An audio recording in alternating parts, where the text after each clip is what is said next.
Umekuwa ukipiga mswaki mara kwa mara, lakini bado kinywa chako kinatoa harufu, na wengi wamejikuta katika hii hali na wameenda kutafiti, wamechunguza, lakini bado hawajagundua kwamba wana tatizo gani. Amekuja kugundua kwamba hana maambukizi ya bakteria wabaya kwenye kinywa, hana matatizo ya meno, hana shida ya matonsils.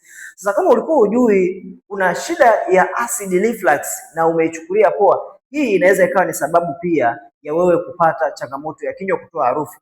Nini cha kutambua kama una shida ya acid reflux? Angalia, je, kuna wakati huwa unatoka mate yanakuwa ni kama machungu fulani hivi kama yana acid au tindikali?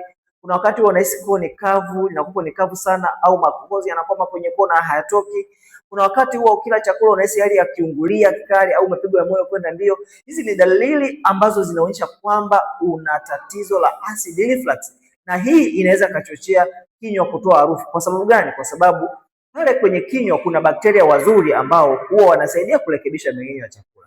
Asidi inapokuja kwenye kinywa na kukutana na wale bakteria moja kwa moja, inaenda kuleta mabadiliko, kwa sababu asidi inakushambulia wale bakteria na baadaye harufu mbaya inatokea kinywani. Na kutibu tatizo hili lazima urekebishe tatizo kuanzia ndani ya tumbo lako. Ninaweza nikakusaidia kwa njia ya matibabu, lakini kwa njia ya ushauri pia. Na pia nina grupu zuri ambalo nimeliandaa kwa ajili ya kuwasimamia watu wenye changamoto kama hizi na wakapata matokeo mazuri kabisa. Unaweza ukanitafuta, namba yangu ipo kwenye bio hapo, ukanitafuta WhatsApp, nitakuwa kwenye grupu langu, lakini pia vile vile nitakusaidia kutibu changamoto hii. Furahia afya bora, afya ni mali, afya ni uhai.